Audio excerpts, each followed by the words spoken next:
Common difference दिया हुआ है। सबका फर्स्ट टर्म कॉमन डिफरेंस हमें मालूम है। हमें इन फर्स्ट टर्म और कॉमन डिफरेंस का यूज करके 4 नए टर्म बनाने हैं। हमने कहा था कि किसी भी एपी को फॉर्म करने के लिए फर्स्ट टर्म और कॉमन डिफरेंस का होना बहुत ही ज्यादा जरूरी है। तो फर्स्ट टर्म हमारी ए दिया हुआ है 10। सेकेंड टर्म को हम लिखते हैं ए प्लस 2d। तो ये हो जाएगा ए की वैल्यू हमारे पास गिवन में दी हुई है 10 और डी की वैल्यू दिया हुआ है 10, ऐड कर देंगे हो जाएगा 20। फिर उसके बाद थर्ड टर्म आएगा ए प्लस 2d। जो भी टर्म हमें पता करनी होगी डी की वैल्यू हमेशा उससे एक कम होगी। हमें थर्ड टर्म चाहिए होगा तो ए प्लस 2d करेंगे। ए की वैल्यू हमें पता है 10, डी की वैल्यू भी 10 दी हुई है, ऐड कर देंगे तो मिलेगा 10 प्लस 20 इज इक्वल्स टू हो जाएगा हमारे लिए ये 30। अब हमें थर्ड टर्म के बाद फोर्थ टर्म निकालना है, तो फोर्थ आ रहा है तो डी की जो वैल्यू होगी यहाँ पे 3d आ जाएगा, यानी 10 plus 3 multiply by 10 is equals to 10 plus 3 multiply by 10, ये हो जाएगा हमारा 40।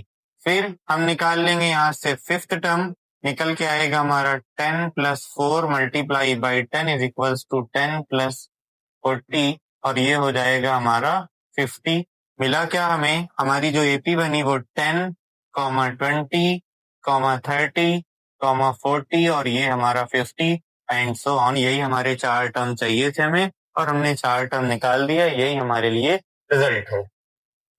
थर्ड पार्ट पे इसके आएंगे। कॉमन डिफरेंस प्लस में माइनस में दिया हुआ है और फर्स्ट टर्म हमारा प्लस है। इसको कैसे निकालेंगे, ए की वैल्यू दिया हुआ है 4, यानी फर्स्ट टर्म हमारा 4 है। सेकेंड टर्म हो जाएगा ए प्लस डी, यानी ए की वैल्यू 4, डी की वैल्यू माइनस होने की वजह से ये प्लस हट के माइनस हो जाएगा और 4 में से 3 करेंगे तो आएगा 1। फिर ए प्लस 2d निकालेंगे हम, ए की वैल्यू 4 हो गई, फिर हमने प्लस लगाया 2 और डी की वैल्यू दिया हुआ है -3।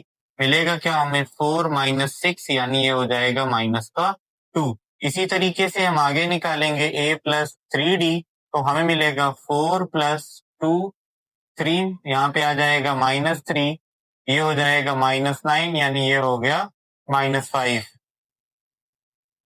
ए प्लस 4d निकालेंगे तो 4 प्लस 4 मल्टीप्लाई बाई -3, यानी 4 यहाँ पे आ जाएगा 12, माइनस कर देंगे हम, 12 में से जाएगा 4 तो आ जाएगा 8। फिफ्थ टर्म निकालेंगे